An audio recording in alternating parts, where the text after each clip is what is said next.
Le dije a Miguel lo siguiente: Miguel, independientemente de que tú tienes el control de las siglas y la estructura con la parafernalia gubernamental que te apoya, oye bien, tú no ganas en esta circunstancia, ni tampoco Hipólito gana en esta circunstancia. Unas elecciones, ¿verdad? Unas elecciones. No. Exactamente. Unas elecciones que estamos El hablando. PRD unido. Exactamente, digo yo. Búscate, le dije a Miguel, alguna fórmula. Vuelve otra vez al diálogo inicial en la casa de Loma Linda con el general Soto. Le invité a eso. Y él me dijo, bueno, yo no tengo ningún inconveniente. Atuey, te voy a dar la fórmula para la salida del PRD. Y te voy a hacer una pregunta sobre el sistema de partidos políticos. La fórmula del PRD, la única que gana las elecciones sin mayores tropiezos, es un apoyo, un acuerdo de Hipólito y Miguel con Luis Abinader de candidato. Hipólito Mejía y Miguel Vargas lo que se han convertido son enemigos personales dentro de la política del PRD, dentro de la política y dentro del PRD. Si Miguel Vargas es candidato, Hipólito Mejía va a hacer todo lo posible por obstaculizar esa candidatura y por bloquearla. Incluso ya yo tiré mi teoría en el aire. Hay un tercer frente formado por Hipólito y por Amable Aristicastro. Y en una coyuntura en que Leonel Fernández esté de por medio, ellos van a apoyar a Leonel Fernández. Ese es mi parecer. Entonces, hay que aprovecharte aquí. ¿Quién va a apoyar a Leonel Fernández? O Hipólito y Miguel. Y Amable Aristicastro. Y es muy simple, la conjetura mía es muy simple. ¿Por qué estaría luchando Hipólito Mejía? Por el control del PRD. ¿Y quién domina las altas cortes? ¿Quién tiene la influencia en los medios para determinar esas circunstancias? Leonel. Entonces Hipólito Mejía no va a permitir que Miguel Vargas sea candidato. Eso es simple. Además, es ilógico que un 33% de un partido se imponga a un 70%. Porque lo dijo la encuesta Galo ahora. El PRD está fragmentado en tres secciones. Y Miguel es una de ellas. Entonces no hay fórmula para que Miguel Vargas haga un proyecto político dentro del PRD. Mira, Santos, he escuchado con atención tu propuesta, pero no la comparto. Creo que Luis es una magnífica persona. Ojalá Hipólito lo pueda apoyar y ojalá Miguel también lo pudiera apoyar. Sería una fórmula, una solución, de cierto modo. Pero los egoísmos en política son terribles. La grandeza es lo que menos abunda. La capacidad de entrega y sacrificio y de desprendimiento. Eso no abunda mucho. Entonces, la diferencia entre Miguel, empresario, e Hipólito, empresario también. Exacto. Óyeme, los empresarios saben perfectamente cuando o un edificio va mal, o una cosecha, una siembra va mal. Y dicen, no, pero tú hay que liquidarlo, esto no puede ser porque vamos a ir a la quiebra. Vamos a ser prácticos. Pero ahí no ha funcionado la practicidad. Ahí ha funcionado. Prefieren perder separados. Porque lo que tú le dijiste a Miguel es así. Si no van juntos, van a perder seguro. Así mismo es. Yo quiero decirle algo, licenciado. Y este programa guarda. ¿Usted considera que si Atuey de Camps, para poner un sueño, una política ficción, se convierte en el candidato del PRD de las dos unidades, ganan? El candidato que sea. Si va unido, gana. Si va unido, desaloja al PLD. ¿Por qué? Porque por encima de esta simpatía que hay de Danilo, hay un sentimiento abajo en el pueblo dominicano que quiere salir del gobierno del PLD, pero no se le brinda las oportunidades. Entonces, no es la brillantez del PLD, lo he dicho aquí. Es la división del PRD. No, es la estulticia del PRD. Esa palabra es muy fina, Toey, para un domingo, estulticia. Tradúzcalo al castellano. La brutalidad, los errores cometidos por el PRD. ¿Y por qué usted dice grandeza? Deben de tener grandeza para hacer lo que tienen que hacer. Mira, yo le dije a un compañero hace unos días, si Miguel e Hipólito hacen un alto y dicen, se sacuden, despiertan y dicen, hay que sacar a esta gente del PLD. Vamos a hacer una propuesta, vamos a hacer un alto en nuestras aspiraciones y vamos a buscar un tercer candidato. Donde yo no estoy, porque quiero aclararlo, No. Sea el que fuere. Sí, pero yo sí. Pero espérate. No, porque yo sí. Una vez dijo, Atuey presente. Y dijo, no, presente no. Yo aspiro a todo. Óyeme, ese acto de Hipólito, ¿usted sabe por qué no va a tener fuerza? Porque no estaba el Torito ahí. Yo no sé qué le pasó. Que no. Usted sabe que si usted mañana anuncia un acuerdo con Miguel, Miguel cambia totalmente su situación en el país y el PRD. Entonces usted siempre se ha subestimado. No, yo no me he subestimado. Sí. No, te lo agradezco, pero lo que yo he sido es lo suficientemente prudente y no siempre he tenido del otro lado gente delicada o prudente. Ah, son ellos los que no han tenido grandes. Entonces, yo soy en eso cuidadoso. Lo que tú acabas de decir, la carga moral y de autoridad que da hombres y mujeres que van desde Héctor Arispe pasando por Rafa Gamundi y dentro yo me incluyo, en función de la militancia y la historia del PRD, que está de este lado, no de aquel lado, con su excepcioncita ya, ¿entiendes? Obviamente pesa, eso es verdad, eso pesa. Ahora, yo tengo que decir de modo muy claro, muy claramente, si van divididos, a la derrota seguro. Y esa obstinación, licenciado, de Miguel y de Hipólito, no lo deja aprender la lección de la historia. El poder ofusca. Y la historia dice que esa obstinación lo lleva al fracaso. Mira, déjame decirte, cuando se iba a producir la votación a favor de la reelección presidencial, yo llamé a Miguel y le dije, Miguel, trata de que no se ejecute esa acción con Fiquito y con el compañero diputado de Valverde Mao, que murió rociado por un insecticida. Y me dijo, déjame ver qué yo hago, pero ya estaba comprometido, ya yo lo sabía. Entonces estaba comprometido con el tema de la reelección de Hipólito, obviamente. Y bueno, que ya él estaba calculando su presidencia. Y Hipólito lo apoyó, vamos a estar claros. Yo no sé qué pasó cuando Hipólito y él conversaron, que introdujeron el tema de la hija, que es un mecanismo que ha planteado. Eso es monárquico. De Carolina. Eso es monárquico. Lo que pasa es que él entiende que es un seguro de que Hipólito no se le vaya en contra. Exactamente. Porque vamos a estar claros, hubo personas adeptas a Hipólito que le hicieron la contra a Miguel. Y hubo personas adeptas a Miguel que le hicieron la contra a Hipólito. Y ellos no saben que Hipólito es capaz de poner a Carolina y no sumarse a la campaña. Él no lo sabe eso. Precisamente aquí en esta tribuna. Máximo Manuel Pérez, viejo y gran amigo. Pero amigo viejo y viejo amigo. Se mantiene jovencito. Gracias. Precisamente en este... Hombre de confianza de don Rafael Herrera y Cabral, señor. Que paz descanse. Paz descanse. Un tolete de ciudadano vanilejo que dio al país y... Él es el hombre de confianza de él. Sí, señor. Crió cuervo. De las primeras páginas. Entonces, aquí, en esta misma tribuna... ¿Quién no ha criado cuervo? En esta misma tribuna vinieron unos dirigentes del Frente Amplio y hablaron de una concertación, de una conjugación de fuerzas para crear una especie de bloque de oposición y presentar candidaturas conjuntas al Congreso, a los ayuntamientos y después hacer el ejercicio de una candidatura unitaria presidencial. Ya vimos lo que sucedió hoy con algunas agrupaciones políticas. Ahí hubo una representación del presidente Hipólito Mejía. Yo vi que habló ahí el señor César Cedeño, que ha sido su jefe de campaña. Estuvo Luis Abinader, que son los segmentos del PRD que no están o que están enfrentando internamente al actual presidente Miguel Vargas. Ahí se habló en un principio de que su partido, Revolucionario Socialdemócrata, iba a formar parte de esa coalición. Nosotros queremos saber si en definitiva usted va a formar parte de esa coalición y qué perspectiva usted le ve a esa conjugación de fuerzas. Mira, una de las cosas que yo aprendí en política es que el problema no es como tú te llames.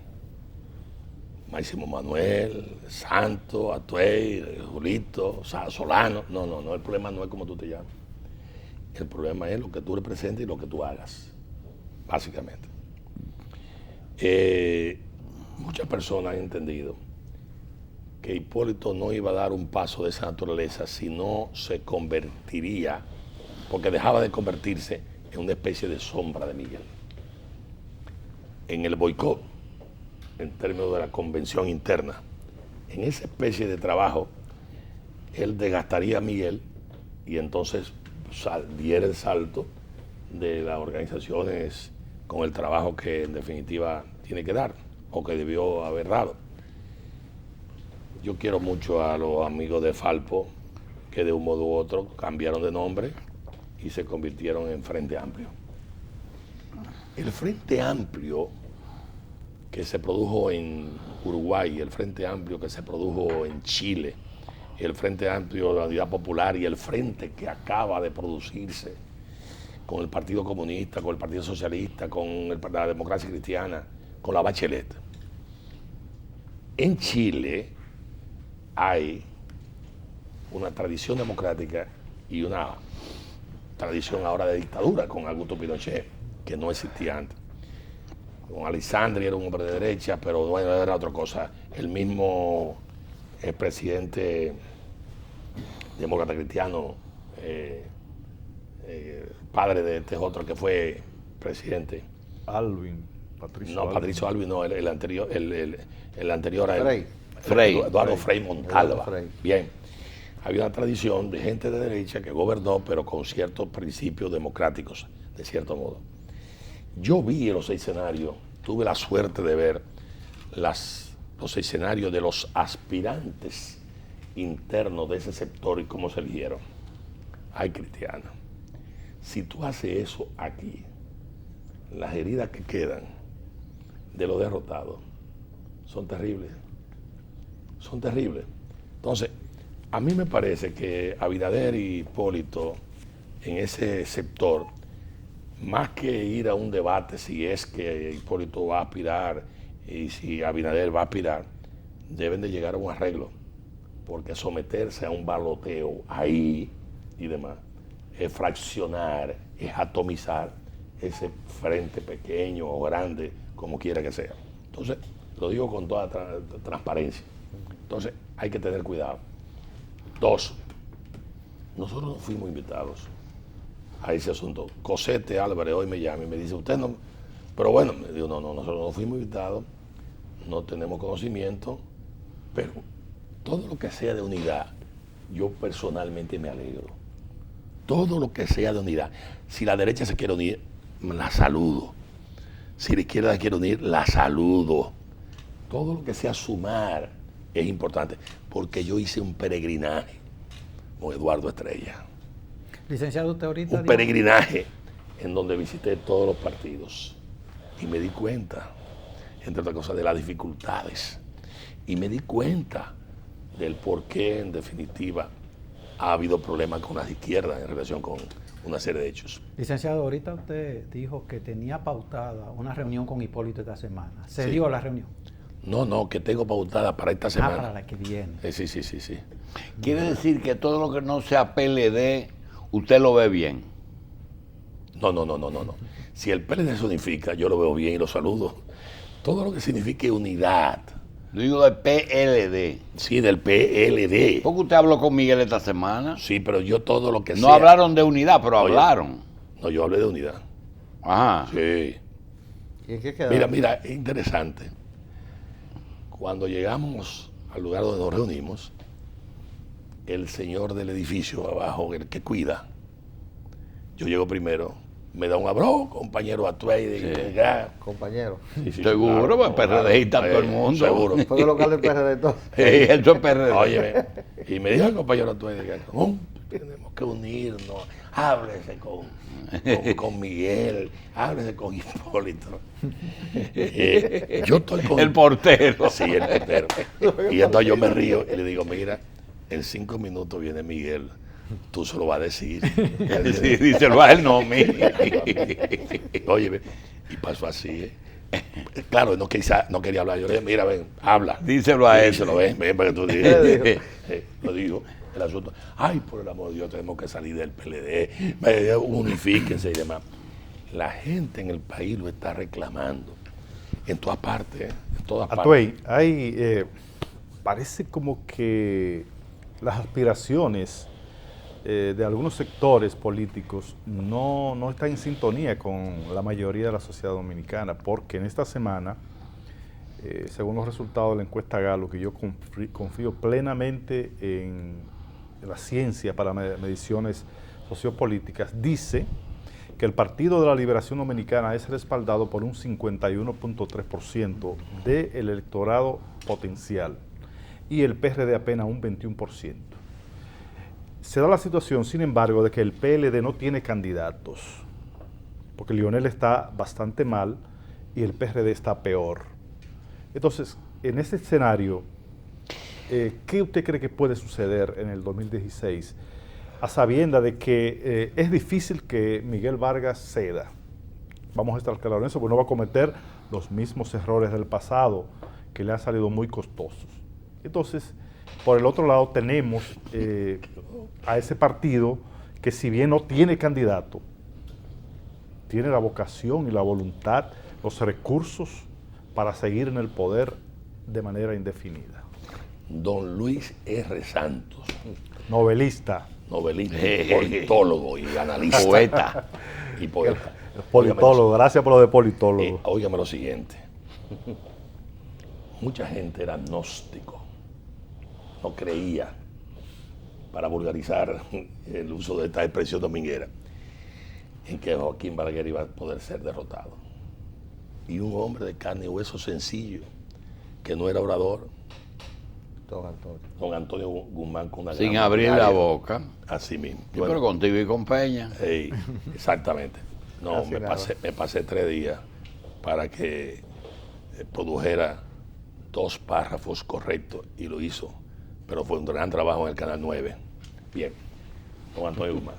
Pero quiero decir lo siguiente. Derrotamos a Balaguer, que era aparentemente misión imposible. Hipólito Mejía hizo una gran labor, porque él es un gran trabajador. Eso hay que admitirlo. ¿Cuántos votos sacó Hipólito Mejía? Hipólito Mejía casi gana la elección. Ahora. 47%. 47%. Pero déjame aclararte, tú y yo estamos totalmente de acuerdo, ¿eh? Sí. Un PRD unificado con un candidato neutral. No, tú has sido correcto. Neutral, sí. Porque hay que ser sinceros. El gobierno en contra, Miguel en contra, e Hipólito Mejía en su contra, saca 47%. Esto es claro que 4 años después hay todavía una tendencia mucho más afianzada a la gente querer cambiar. Entonces, eso es, o sea, no es imposible. No, espérate. Para nada imposible. Óyeme, Danilo ha tratado de redistribuir la riqueza, pero no dispone de esa riqueza. ¿Por qué? Porque la deuda que ha heredado, y como él decía, el maletino que ha encontrado son recibos, no es fácil. Entonces, cuando yo hago este señalamiento, lo digo porque en definitiva se habla del monopartidismo, se habla de la dictadura de un partido político, se habla de que es misión imposible derrotar al PLD. No es misión imposible. Pero muy probablemente si Hipólito Mejía no hubiese cometido el error de plantear la tarjeta morena, que no había necesidad de eso, pero que malos asesores lo metieron en eso. Todo el que de un modo u otro, 1 millón y pico, tiene tarjeta, se sentía obviamente que iba a ser desplazado. Si Hipólito no comete el error de la declaración en relación con las trabajadoras domésticas, si Hipólito no comete otros pequeños errores más, nadie sabe realmente qué hubiese ocurrido. Él quería ganar, ¿eh? Yo creo que sí que quería ganar, pero obviamente hizo algo que no se debe hacer. Tenía demasiados asesores y chocaba uno con otro. Algunos se le fueron. Tenía 3 asesores diferentes, españoles, y a veces colidían, y del mismo modo una serie de criollos que en definitiva, bueno, bien, y había problemas. Él hizo una tremenda labor, debió haber ganado, no ganó, y esto de que no te quiero y gano como quiera y después no gané porque tú no te integraste. ¿Qué lectura tú le das a eso? Sí. Es decir, no necesito a Miguel y después perdí porque Miguel no vino. Cada vez que él y yo nos juntábamos, siempre, y lo dije públicamente, tú estabas ahí, Sí. dije, Hipólito, aunque tú tengas el 99% de la gente de Miguel, necesitas a Miguel. Se lo decía. Ay, sí, y lo dije públicamente, Cierto, siempre, cierto. en todas las entrevistas. Digo, óyeme, tú puedes tener 98%, 99%, pero necesita a Miguel porque hay una percepción nacional que es importante producir. ¿Usted sabía que en política hay ese por ciento que es la diferencia? Sí. ¿Usted sabía que no es por la amistad ni por la admiración, sino por el pragmatismo que yo le imprimo a que Atuey es la diferencia para resolver el problema del PRD? Bueno, bien. Tú eres un hombre muy acucioso. Lo que pasa es que hay un celito soterrado que tiene que ver con Graneta. ¿Usted sabe por qué ninguno de los dos grupos lo quiere? Porque no es verdad que Hipólito lo quiere y Miguel. Ninguno lo quiere. Por celo. Sí, Es por celo. No importa que tú le digas, pero Atuey estaba enfermo y esto se le quedó ahí subyacente. Atuey está curado, pero ellos no lo quieren ni cerca. Más que todo, te voy a decir, no tampoco así, porque Que no es así. Tú estás hablando del corazón y del fondo, es verdad. Sí, seguro. Ahora, en las formas, ellos mantienen otra actitud. Vamos a estar claros. No hay un presidente del PRD más de libros que usted en este momento. Bien. Que no tiene interés en ser presidente de la República, que no le va a serruchar palo a nadie, que va a distribuir los cargos no por dedos, sino por liderato local. Yo creo, y que le puede decir a Miguel, tú vas a ser presidente y tu hija va a ser vicepresidente y todo lo que ustedes quieran. Ahora, Hipólito tiene que entender que él es un perdedor ya. Bueno, en definitiva, te quiero decir lo siguiente. Moreno Arias es el síndico de Jaina. No, al lado de Villa Vázquez. Castañuela. Gracias, Luis. De Castañuela. Él es de ahí. Moreno Arias me llamó ayer de Montecristi. Dice, tengo 2 tragos arriba y estoy encojonado con esta vaina de esta jodida división y que no entienden. Estoy harto. Digo yo, hace 4 meses Moreno Arias me llamó y me dice, óigame, voy para Nueva York y en Nueva York me voy a reunir con todos los miembros de Castañuela ausentes. Y se reunió. Y había un hermano de un compañero que yo quiero mucho, que fue ministro de Agricultura. Ahí alguien, un chusco pudo haber sido, planteó que yo debía de haber ocupado una determinada función interna en el PRD, etcétera, etcétera, que yo no ando procurando, y mucho menos. Y entonces apareció uno que dijo, espérate, él tiene que firmar un documento de que no va a aspirar a la presidencia de la República. Oye, ¿cómo es la vaina? Es decir, lo que tú estás diciendo, es decir, los egoísmos son los egoísmos. Vamos a estar claros. Yo quiero a muchísima gente que lo motoricé y lo integré en el PRD, pero la historia es una cosa increíble. Mira, hubo un funcionario, cuando yo rechacé a Salvador Jorge Blanco, le rechacé la Cancillería. Le dije, no me interesa la Cancillería. Te lo agradezco, pero no me interesa. ¿Y qué tú dices? Dice, un lugar donde yo pueda ver la movilidad social y aprender. Y eso es correcto. Y un día me llama, donde está el puesto de la policía ahí del 9, donde está Antonio Marte. Me dice, ven acá. Y yo, ¿qué pasó? Tú vas a ser secretario de la presidencia. Digo, ¿y el cargo no existe? ¿Cuáles son las funciones? Dice, no, yo se lo voy a dar. Óyeme, yo no elaboré nada. Salvador metió 2 o 3 cuartillas elaborando, ¿no? Coordinación de las mujeres, el Teatro Nacional, que dio de cosas, etcétera. Coordinación del gabinete. Oye, eso máximo. Era el jefe ahí el primer año. No, espérate. Es que era muy dinámico. Coordinación del gabinete. No, es que era lo que yo soy. Atuey, punto, con todo mi bagaje. positivo o negativo, pero bien. Hasta el Fondo Monetario lo llegó a discutir. Claro. No, yo Y hay salvé la que negociación. hasta el campeonato La Cuando, primera vez que el país habló con el fondo fue con cuando Atuey. fracasó lo técnico, yo tuve que ir y allá, y como también el desastre del canal con el presidente Miguel de la Madrid, que tuve que también tirar en ese. Acuérdese, Y se José. institucionalizó. Hoy lo la lío entre Secretaría Ramón estaba ahí. Albuquerque y Bernardo Vega, Pero todo óyeme, eso tuvo que Pero- fajarse él. Exactamente, pero óyeme lo siguiente. Un ministro que le gustaba mucho el romo, no me diga aquí, no lo diga por favor,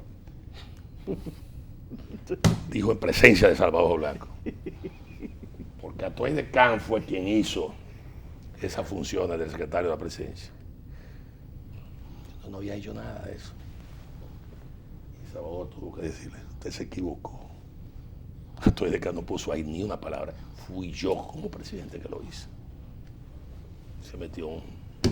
Atuey, ¿ha sido bien evaluado históricamente la figura y el gobierno de Salvador Jorge Blanco? ¿Se ha sido injusto con él? A los prejuicios, las persecuciones que fue objeto. ¿Tú crees que eso ha influido en lo que fue realmente el gobierno de Salvador Jorge Blanco? Mira, no ha sido bien evaluado.